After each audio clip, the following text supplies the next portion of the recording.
Hello students, welcome to Magnet Brains. मैं Rupali Verma. Magnets brain बहुत कोशिश करता है आप सभी के लिए अच्छे से अच्छा कंटेंट, अच्छी से अच्छी चीज़ प्रोवाइड कराने के लिए। इतनी मेहनत करता है और ये आपको 100% फ्री प्रोवाइड कराता है। इसके लिए कुछ भी आपसे पेमेंट नहीं मांगता। हम कभी ऐसा नहीं करते कि आपको 2 वीडियो दिखाने के बाद उसके आगे के वीडियो या उसके आगे के टॉपिक अगर आपको देखने हैं तो उसके लिए आपको कुछ पे करना पड़ेगा। हम यहाँ टोटली हर चीज़ आपको 100% फ्री देते हैं। कोई भी वीडियो कितनी भी बार आप देखना चाहें, क्लास किंडरगार्टन से लेकर क्लास 12 तक के लिए, state board, Hindi medium, English medium, NTSC, olympiad, सब ही 100% फ्री अवेलेबल है आपके लिए। तो यहाँ पर हम आपकी कामयाबी यानी कि आपकी एग्ज़ाम, आपकी पढ़ाई के लिए बेइंतहा कोशिश करते हैं और इसी कोशिश में आप हमारे साथ बने रहिए। चलिए देखते हैं आज का वीडियो क्या है। तो आज की हमारी कक्षा है 5वीं हिंदी की बुक है रिमझिम। उसका अध्याय है 17, छोटी सी हमारी नदी। ये एक कविता है। क्या है? नदी के ऊपर एक कविता है, उसको हम यहाँ पर पढ़ेंगे। चलिए शुरू करते हैं। तो क्या दिया है, सबसे पहले हम कविता पढ़ेंगे। छोटी सी हमारी नदी टेढ़ी मेढ़ी धार, गर्मियों में घुटने भर भिगोकर जाते पार। पार जाते ढोर डंगर बैलगाड़ी चालू, ऊंचे हैं किनारे इसके पाट इसका ढालू। पेटे में झकाझक बालू कीचड़ का ना नाम, कांस फूले एक पार उजले जैसे धाम। दिन भर किचपिच करती मैना डार डार, रातों को हुआ हुआ उठते सियार। तो नदी कैसी है हमारी? कैसी है? टेढ़ी मेढ़ी सी नदी है। नदी कैसी होती है? टेढ़ी मेढ़ी सी है। गर्मियों में उसने घुटने घुटने तक पानी होता है, तो हम सभी क्या है, पैदल पैदल पार कर जाते हैं। बैलगाड़ियां पार कर जाती हैं। ढोर ढंगर मतलब जानवर जो होते हैं चरने वाले, वो सभी पार कर जाते हैं क्योंकि उसमें ज्यादा पानी नहीं होता है। किनारे इसके ऊंचे हैं क्योंकि नदी ऐसे बह रही है तो किनारे उसके ऊंचे हैं, लेकिन ढालू हैं यानी कि उनमें ढलान है ऐसे करके। पेट में झकाझक बालू कीचड़ मतलब उसके पेट में यानी कि नदी के तल में जो है बालू बहुत है, लेकिन वहां पर कीचड़ बिल्कुल भी नहीं है। कांस फूले एक पार उजले जैसे धाम, यानी कि उसके पास जो है कांसे के फूल जो उगते हैं वो जैसे लग रहा है कि कोई धाम हो, कोई मंदिर अंदिर हो, इस तरीके से दिखाई देते हैं। दिन भर पर यहाँ पर नदी के आसपास जो है पेड़ भी बहुत है, तो नदी पूरा दिन जो है मैना आकर यहाँ पर बोलती रहती है और रात में इसके किनारे पर सियार जो है वो हुआ हुआ करके बोलते हैं। तो ये थी हमारी कविता का पहला छंद और अब इसके प्रसंग और अर्थ को देखेंगे। पहले छंद के ही प्रसंग और अर्थ को देखेंगे। तो क्या दिया है प्रसंग हमारा? प्रस्तुत पंक्तियां हमारी पाठ्य पुस्तक रिमझिम भाग 5 में संकलित कविता छोटी सी हमारी नदी से ली गई है। इसके रचयिता श्री रविंद्रनाथ ठाकुर हैं। इन पंक्तियों में कवि ने नदी का वर्णन किया है। तो देखिए, प्रसंग आप पूरी कविता में जब भी लिखोगे सेम यही रहेगा। अभी आप देखेंगे, इसके आगे हम और भी कराएंगे, तो उस प्रसंग जो रहता है वो सेम ही रहता है। अर्थ जो हमने अभी जितना पढ़ा है उतना ही लिखेंगे। क्या किया बोलते हैं? कवि कहता है कि हमारी नदी छोटी है और इसकी धार टेढ़ी मेढ़ी है।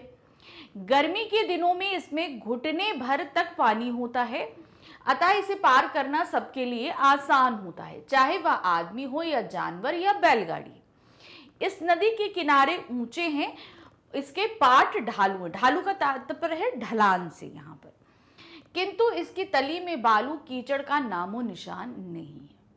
कांस के फूल खिलने पर धूप जैसे सफेद दिखते हैं। इसकी डालियों पर मैना दिन भर किचपिच करती रहती है, रात के समय सियार हुआ हुआ करते हैं। तो ये जो नदी थी हमने उसके बारे में पहला पढ़ा। अब इसके आगे की जो कविता थी वो देखते हैं। अमराई दूजे किनारे और ताड़वन, छाहो छाहो बाहमन टोला बसा है सघन। कच्चे बच्चे धार कछारों पर उछल नहाले, गमछो गमछो पानी भर भर अंग पर डाले। कभी कभी वो सांझ सकारे निपटा कर नहाना, छोटी छोटी मछलियां मारे आंचल का कर छाना। बहुएं लोटे थाले मांजती रगड़ रगड़ कर रेती, कपड़े धोती घर के कामों के लिए चल देती। तो अब नदी के किनारे होता क्या है, वो बताया। अमराई दूजे किनारे और ताड़वन, यानी कि दूसरे किनारे पर, एक किनारे पे क्या था, कांसे के फूल थे, और दूसरे किनारे पर अमराई यानी कि आम के पेड़ों में बौर आ जाती है ना, तब तो अमराई उसके पेड़ हैं, और ताड़वन ताड़ के पेड़ हैं वहां पर। छाहो छाहो बामन टोला, छाहो छाहो बामन टोला मतलब वहां पर जगह जगह पर ब्राह्मणों के घर बने हुए हैं, ब्राह्मणों की बस्तियां बसी हुई हैं। कच्चे बच्चे धार कछालों पर उछल उछल नहा लें, यानी कि जो छोटे छोटे बच्चे होते हैं वो उनके किनारों पर उछल उछल कर नहा रहे हैं। गमछो गमछो भर पानी, यानी कि गमछा पानी में डुबोते हैं और फिर ऐसे निचोड़ के अपने ऊपर पानी डाल लेते हैं, अपने अंग अंग को साफ कर लेते हैं। कभी कभी वे सांझ सकारे निपटा कर नहाना, यानी कि जब वो सांझ को नहा लेते हैं, नहा धो के फुर्सत हो गए, फिर उसके बाद वो क्या करते हैं, मछलियां मारना शुरू करते हैं। अब बहुएं यानी कि जो औरतें होती हैं वो क्या करती हैं, नदी के किनारे लाकर बर्तन मांजती हैं, लोटे वगैरह रेत से रगड़ रगड़ कर मांज के चमकाती हैं, फिर कपड़े धोती हैं और फिर उसके बाद घर के कामों के लिए चल देती हैं। अब इसके आगे की प्रसंग और अर्थ को देखेंगे। प्रसंग सेम वही रहेगा, देखिए इसी तरीके से है। प्रस्तुत पंक्तियां हमारी पाठ्य पुस्तक रिमझिम भाग 5 में संकलित कविता छोटी सी हमारी नदी से ली गई है। इसके रचयिता श्री रविंद्रनाथ ठाकुर हैं। इन पंक्तियों में कवि ने नदी का वर्णन किया है, नदी का वर्णन हुआ है तो वो चीज है। अब जितना हमने पढ़ा था उतना ही अर्थ हम यहाँ पर लिखेंगे। अर्थ क्या है, नदी के बारे में वर्णन करते हुए कवि कहता है कि इसके दूसरे किनारे पर आम और ताड़ के पेड़ हैं, उन्हीं की छांव में ब्राह्मण टोला बसा है, उनके छोटे छोटे बच्चे किनारों पर उछल उछल कर नहाते हैं, वे गमछों में पानी भर भर कर अपने शरीर पर उड़ेलते हैं। कभी कभी जब वे नहाकर जल्दी निपट जाते हैं तो नदी में मछलियां पकड़ते हैं। उनके घर की औरतें नदी में बालू लेकर बर्तन यानी कि लोटे और थाली मांजती हैं, फिर कपड़े धोती हैं और उसके बाद अन्य काम करने के लिए घर चली जाती हैं। इसके आगे की कविता है।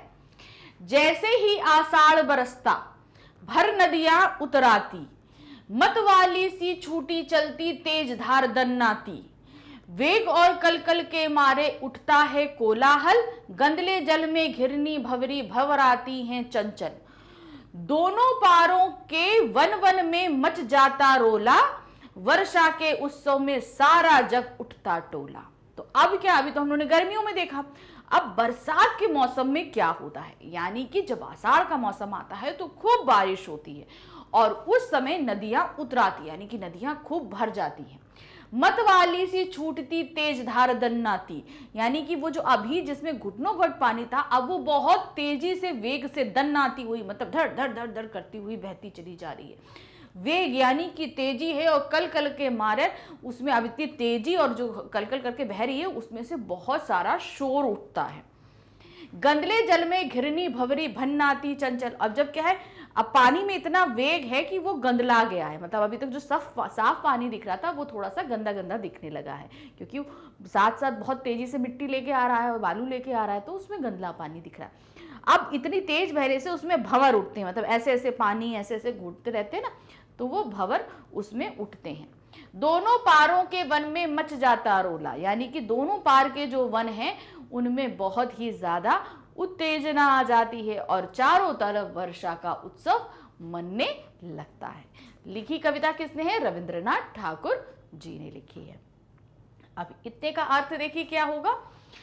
प्रसंग फिर से सेम वही रहेगा। प्रस्तुत पंक्तियां हमारी पाठ्य पुस्तक रिमझिम भाग 5 में संकलित कविता छोटी सी हमारी नदी से ली गई है। इसके रचयिता श्री रविंद्रनाथ ठाकुर हैं। इन पंक्तियों में कवि ने नदी का वर्णन किया है। देखिए प्रसंग तीनों पैरा में वही सेम आ रहा है, प्रसंग में बदलाव नहीं होगा। अर्थ जो अभी हमने जितना पढ़ा है उसको लिखेंगे। कवि कहता है कि आषाढ़ के महीने में जब खूब वर्षा होती है तब यह नदी पानी से भरकर उतरा जाती है, तब इसकी धार काफी तेज हो जाती है। इसकी तेज चाल में इतनी कलकल की आवाज आती है कि चारों ओर शोर मच जाता है। इसका पानी गंदा हो जाता है, गंदले पानी में घिरनी भंवरी की तरह चलता है, मतलब उसमें भंवरी जो होती है ना, जैसे घिरनी आप देखा होगा कागज की घिरनी, उसको हवा में लगाओ तो ऐसे ऐसे करके करके नाचती है, उसी तरीके से भंवर भी उठते हैं, भंवर भी ऐसे ऐसे करके नाचते हैं। नदी के दोनों तरफ वनों में खूब कोलाहल मचता है। वर्षा के दौरान उत्सव जैसा माहौल हो जाता है। सारा संसार जग उठता है उत्सव मनाने के लिए, क्योंकि देखिए वर्षा के मौसम में प्रकृति बहुत ही खूबसूरत लगती है, क्योंकि उस बारिश से पूरी धुल जाती है, हर तरफ बारिश हो जाती है, तो जो मुरझाए पौधे होते हैं उनमें भी जान आ जाती है। तो सभी तरफ जो बरसात का उत्सव है वो मनने लगता है। तो ये कविता थी। कविता के हमने पूरी एक एक लाइन को आपको अर्थ समझाया, फिर उसके प्रसंग और अर्थ को लिखना भी बताया। अब हम आते हैं इसी पार्ट में, हमारे पास में एक और कहानी दी गई है। क्या है वो कहानी? है जोड़ा सांकों वाला घर। पुराने पुश्तैनी घर जो होते हैं, आप देखेंगे, आपने बहुत पुराने घर अगर नहीं देखे हैं तो कभी अपने आसपास जाइएगा, देखिएगा बहुत पुराने घर जो होते हैं वो किस तरीके के होते हैं। वो उसी तरीके से एक ये घर है। यहाँ पर टैगोर फैमिली यानी रविंद्रनाथ टैगोर जी की फैमिली रहा करती थी, उसी के बारे में यहाँ पर बताया गया है। चलिए पढ़ते हैं, जानते हैं इस घर को। पुश्तैनी घर का मतलब जो बहुत पुराना समय से चलता आ रहा हो, बहुत सारे लोग उसमें रह चुके हों, बहुत सारी पीढ़ियाँ रह चुकी हों, इसी तरह का ये घर था। तो क्या दिया है? उत्तरी कलकत्ता की एक छोटी सी अंधी गली में एक अजीब सा मकान है। उसमें बहुत सी चक्करदार सीढ़ियां हैं जो दरवाजों वाले अनजाने कमरों तक जाती हैं, और उसमें ऊंची नीची जमीन पर अलग अलग छज्जे और चबूतरे हैं। तो अब यहाँ पर इस तरीके से ऐसे होते हैं पुराने घर, उनमें अंदर आप जाएंगे बहुत सीढ़ियां हैं, ऊपर कमरे होते हैं। तो इस तरीके के एक कलकत्ता की एक गली में बताया गया है। सामने के कमरे और बरामदे बड़े बड़े और खूबसूरत हैं, यानी कि जब आप एंट्रेंस करोगे तो कमरे बड़े बड़े हैं और खूबसूरत है। उनका फर्श संगमरमर का है, यानी कि उसमें टाइल जो लगा है उसमें मार्बल लगा हुआ है। लंबी खिड़कियों में रंगीन कांच लगे हुए हैं। उस अहाते में कुछ और बड़े बड़े मकान हैं। घास का मैदान, बजरी का रास्ता और फूलों वाली झाड़ियां हैं। पूरी जगह को ऊंची चार दीवारी ने घेर रखा है। उनमें दो बहुत बड़े फाटक हैं जो अंधी गली में खुलते हैं। तो कहने का तात्पर्य यहाँ पर क्या है, इसको ऐसे समझिए, बहुत बड़ा एरिया है, चारों तरफ बाउंड्री वॉल है, उसके अंदर दो गेट है, एक आगे की तरफ एक पीछे की तरफ। उसके अंदर से जब एंटर करेंगे तो पहले गार्डन एरिया आता है। गार्डन एरिया में जो रास्ता है वो बजरी पड़ी है, छोटी छोटी जो पत्थरी होती है ना उनको बजरी बोलते हैं, उससे आपका पाथवे बना हुआ है। चारों तरफ उसके गार्डन बना है, घास लगी है, फूलों की क्यारियां बनी हुई हैं। जब आप उसके बाद हवेली में आएंगे, यानी कि उसके बाद घर आता है, ठीक है, जब आप घर आएंगे तो सामने जो है आप कांच की खिड़कियां आपका सबसे पहले आकर्षित करेंगी आपको, क्योंकि वो रंगीन कांच लगी, लंबी लंबी खिड़कियां हैं और उनमें रंगीन कांच लगे हुए हैं। जब उससे आप थोड़ा सा और अंदर आएंगे तो बड़े बड़े खूबसूरत कमरे हैं, और उनसे आप आगे की तरफ देखेंगे घुमावदार सीढ़ियाँ जो हैं वो ऊपर जाने के लिए जा रही हैं। तो इस तरीके का पूरा आपका जो है वहाँ का आता है। और जो दो गेट है वो अंधी गलियों में, मतलब सकरी सकरी गलियों में खुल रही। अंधी गलियों से तात्पर्य है कि पतली पतली गलियों में खुलते हैं। कलकत्ता के लोग इसे टैगोर भवन कहते हैं। अब से लगभग 200 बरस पहले ईस्ट इंडिया कंपनी के ज़माने में यह मकान बनाया गया था। अब देखिए 200 साल पहले जब अंग्रेज थे तो उन्होंने इसे बनवाया था। वह छोटी सी गली, उसका नन्हा सा शिव मंदिर भी पुराना है। उस सारी जगह पर पुरानेपन की छाप आज भी मौजूद है, यानी कि वहाँ पे जो कुछ भी बना है सब पुराना पुराना सा है। सकरी गली जहाँ बड़ी सड़क से जा मिलती है, उसके कोने पर एक छोटा अहाता दिखाई पड़ता है। उसमें पीतल के बने चिड़ियों के अंडों की तरह अंडों की एक कतार थी, और हर अंडे पर भड़कीले रंगों वाला एक एक काकातुआ था। तो कहने का तात्पर्य यहाँ है कि जब वो गली जहाँ खुलती है वहाँ एक अहाता है, और उस अहाते पर पीतल के ऐसे छोटे छोटे से बॉल टंगे हैं, और उस पर काकातुआ बैठने का मतलब है कि एक चिराग रखने की जगह दी हुई है। आस पड़ोस की सारी जगह यहाँ से उनकी कड़वी तीखी चीख चिल्लाहट की आवाजें चारों ओर गूंजती रहती हैं। यानी कि जहाँ पर दिया रखने की जगह थी वहाँ पे काकातुआ ने अपने घोंसले बना लिए हैं, और उनके चिल्लाने की आवाज़ पूरा दिन आती रहती है। आस पड़ोस की सारी जगह कुछ अजीब और गैर मामूली ढंग की है। टैगोर परिवार तभी से इसमें रहता था। बीच बीच में ये लोग इसमें बढ़ोतरी भी करते जाते थे। आज से 100 बरस पहले बरसाती मौसम के तीसरे पहर एक खूबसूरत लड़का खिड़की से झुककर बेचैनी के साथ पानी से भरी गली की ओर देख रहा था।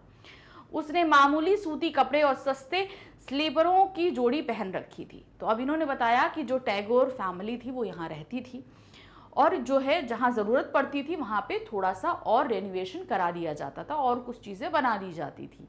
जैसे मान लीजिए जैसे आप लोग रहते हैं, कभी लगा कि हाँ एक कमरा और बनवाना चाहिए तो आप अपने घर में एक रेनोवेशन करवा लेते हो, एक कमरा और बनवा लेते हो। उसी तरह के वो लोग वहाँ रहते थे तो उनको ज़रूरत लगती थी तो वो और बनवा लेते थे। फिर ऐसे ही बरसात का एक मौसम था। वहाँ हवेली की एक बालकनी में एक छज्जे पे जो है एक दुबला पतला सा लड़का खड़ा था जिसने सूती कपड़े पहने थे और एक सस्ती सी स्लीपर्स को अपने पैरों में डाल रखा था। उसके केश कुछ ज्यादा ही लंबे थे, केश मतलब बाल उसके लंबे थे।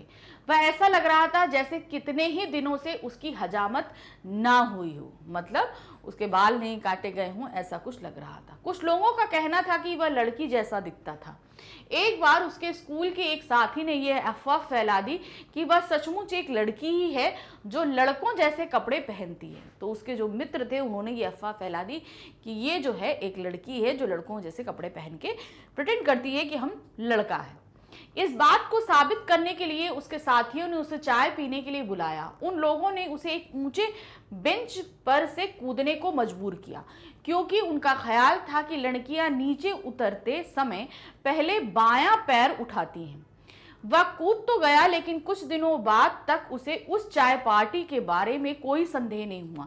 लड़के का नाम रविंद्रनाथ या संक्षेप में रवि था। तो अब क्या था, उस लड़के को जब ये हुआ कि भाई वो लड़की है तो भाई अब कैसे पता किया जाए, तो भाई लड़कों ने एक जुगत लगाई कि ऐसा करते हैं हम लोग एक टी पार्टी ऑर्गेनाइज करते हैं, उसमें उसको बुलाते हैं, उसमें बुलाते हैं और एक ऊंची बेंच रखेंगे, कहेंगे इसको यहाँ से जंप करो, क्योंकि लड़कियां जंप करने के लिए हमेशा क्या दायां पैर आगे करती हैं। अगर उसने ऐसा किया तो हम समझ जाएंगे कि भाई ये लड़की है। तो वो आराम से कूद गया, जैसे लड़के कूदते हैं वैसे वो कूद गया। इस चाय पार्टी में इस तरीके का षड्यंत्र रखा गया था, ये बात उस लड़के को नहीं पता थी।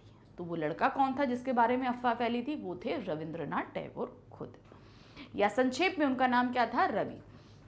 बरसाती मौसम के एक तीसरे पहर 8 साल का रवि अपने मास्टर के आने की राह देख रहा था। वह मन ही मन चाह रहा था कि पानी भरी सड़कों के कारण मास्टर जी ना आ पाए, लेकिन अफसोस वक्त की पूरी पाबंदी के साथ उनकी तमाम उम्मीदों को मिट्टी में मिलाता हुआ सड़क के मोड़ पर पैबंद लगा एक काला छाता दिख पड़ा।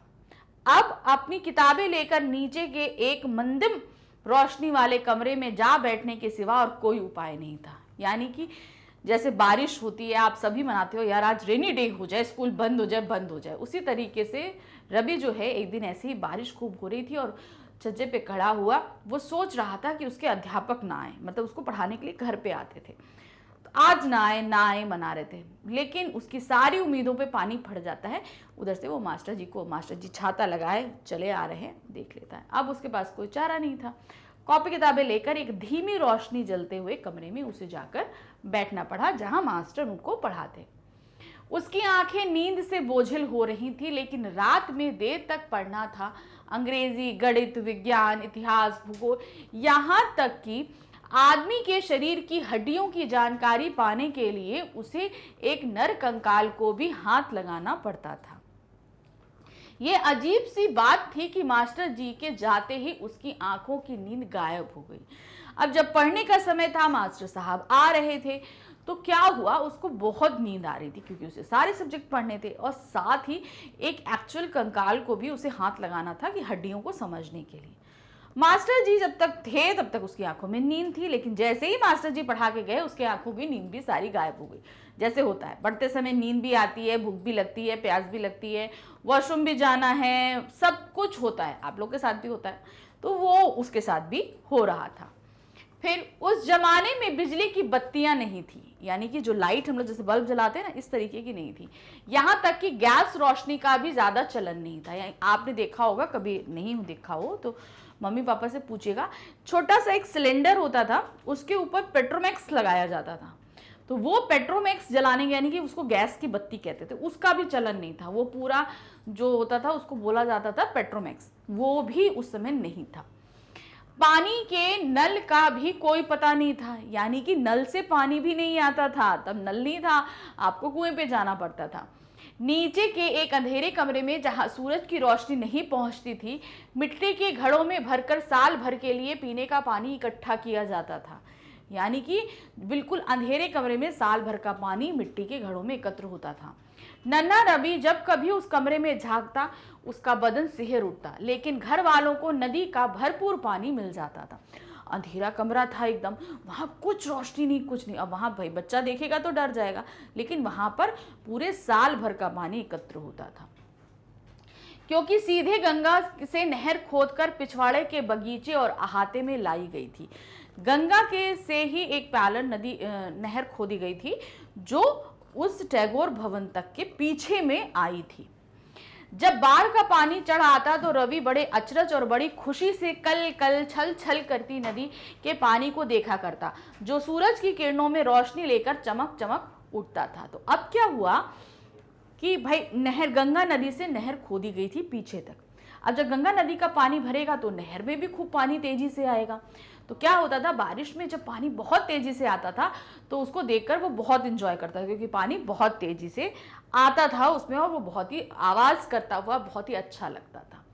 कभी कभी छोटी मछलियां धारा के साथ बह आती और उस छोटे से तालाब में फिसल जाती थी, जिसमें चाचा ने सुनहरी मछलियां पाल रखी थी। छोटी मछलियों के साथ रवि का दिल भी उछल पड़ता। अब क्या होता, उसके घर के पीछे एक छोटा सा तालाब बना था, जहां से नहर खोद के गई थी ना, उसी से जुड़ा हुआ एक तालाब बना हुआ था। मतलब जैसे अब देखिए गंगा नदी आई, अब इसको आप ऐसे समझो जैसे ये गंगा नदी बह रही है, ठीक है। अब गंगा यहाँ पे हवेली है, यहाँ से नहर खोद के आई, ऐसे करके नहर इन्होंने पैरेलल गंगा नदी से खोद ली। अब इसी के पीछे एक छोटा सा तालाब इस गंगा नदी से छूता हुआ इन्होंने बना दिया। अब जब यहाँ पानी बढ़ेगा तो पानी यहाँ आएगा, और जब ज्यादा बढ़ेगा तो मछलियां बहते हुए फिसल के इसमें आ जाएंगी तालाब में। तो वो इस तरीके से फिसल कर आ जाती थी। और जो है जब मछलियां आ जाती, और उस मछली जो तालाब था ना, उसमें पहले से रवि के जो चाचा हैं उन्होंने मछलियां पाल रखी थी, यानी कि गोल्ड फिश जो होती ना उसको पाल के रखा हुआ था। तो वो पहले से पली थी, और जब नदी की मछलियां आ जाती थी तो वो और उनके साथ मिल जाती थी, तो देखने में बड़ा मजा आता था रवि को। सचमुच वह अचरज भरा मकान था, लोगों की भीड़ से भरा हुआ। पिता माता, चाचा चाचियां, भाई बहनें, चचेरे भाई, भाभियां, दोस्त, दोस्तों के दोस्त, कलाकार, गाने बजाने वाले, लेखक सभी थे वहां पे। यानी कि इतनी बड़ी हवेली थी तो वहां रहने वाले भी बहुत सारे लोग थे। अब ये घर शांति निकेतन का एक हिस्सा है। क्या नाम है? शांति निकेतन का एक पार्ट है। रवि जब बड़ा हुआ तो उसने अपनी जिंदगी का ज्यादातर हिस्सा शांति निकेतन में बिताया। शांति निकेतन में उसने अपना निज का स्कूल बनवाया, मतलब अपना खुद का एक स्कूल बनवाया। यह जगत प्रसिद्ध शांति निकेतन विश्वविद्यालय के एक अंग के रूप में आज भी प्रसिद्ध है। तो जो स्कूल बनवाया वो क्या है? जगत, यानी कि world famous school Shanti Niketan विश्वविद्यालय के नाम से फेमस है। ये लेख हमारे सामने लीला मजूमदार जी ने रखा है, टैगोर भवन से रिलेटेड, यानी कि इतने पुश्तैनी मकान कितने कीमती हुआ करते थे, कैसे होते थे, यहाँ का प्रबंध कैसा था, ये सभी हमारे सामने उन्होंने रखा। तो ये आपको कविता और ये एक छोटी सी कहानी एक हमारे पुश्तैनी घरों के बारे में आपको समझ में आई होगी। अब इस तरीके की बहुत सी कहानियां हम पहले पढ़ा चुके हैं, आगे और भी हैं। आप जानना चाहते हो तो इसके लिए आपको आना होगा हमारे चैनल magnetspain.com पे। जब आप यहाँ पे आओगे तो आपको ऐसा एक पेज ओपन होके दिखेगा। जैसे ही आप इसे ओपन करेंगे आपके सामने सीबीएसई इंग्लिश मीडियम यहाँ पर आएगा। बस आपको इसे क्लिक करना है। जैसे आप क्लिक करेंगे आपके पास सारी सामने क्लासेस आ जाएंगी। आपको अपनी क्लास 5th को सिलेक्ट करना है। जैसे आप इसे सिलेक्ट करोगे आपके सामने 5th में पढ़ाए जाने वाले सारे सब्जेक्ट हैं। आपको हिंदी यहाँ पर दिया है, इसके नीचे वॉच नाउ है, इसे क्लिक करना है। क्लिक करते ही आपके सामने हिंदी की पूरी प्लेलिस्ट होगी। अब जो भी चैप्टर आपको पढ़ना है, क्वेश्चन आंसर्स देखने हैं, बस आपको उसे क्लिक करना है। जैसे ही आप यहाँ पर फसलों का त्योहार 2nd चैप्टर है, आप इसे जैसे ही क्लिक करोगे आपके सामने 2 टॉपिक आएंगे। जो भी आपको देखना है, एक पाठ की व्याख्या है, प्रश्न उत्तर है, अभ्यास कार्य है, आप जो भी देखना चाहते हो उसे क्लिक करेंगे। क्लिक करते ही आपके सामने इस तरीके से वीडियो स्टार्ट हो जाएगा। वीडियो देखिए, सारी चीज़ों को अच्छे से समझिए, लेकिन हमारे चैनल को सब्सक्राइब कर लीजिए, क्योंकि इससे ये होगा कि आगे जो वीडियोस आने वाले हैं उसके नोटिफिकेशन आपको टाइमली मिल जाएंगे। हमारे साथ बने रहिए। क्यों? क्योंकि हम आपके लिए अच्छे से अच्छा कंटेंट लाते हैं और टोटली अरेंज्ड लाते हैं। आपको बिल्कुल भी एक वीडियो देखने के बाद उसके आगे के टॉपिक को ढूंढने के लिए इधर से उधर परेशान नहीं होना पड़ता, क्योंकि तुरंत ही उसके बाद आपको वो मिल जाता है। तो इसलिए हमारे चैनल को लाइक, सब्सक्राइब, शेयर ज़रूर कीजिएगा। Thank you for watching. Bye bye.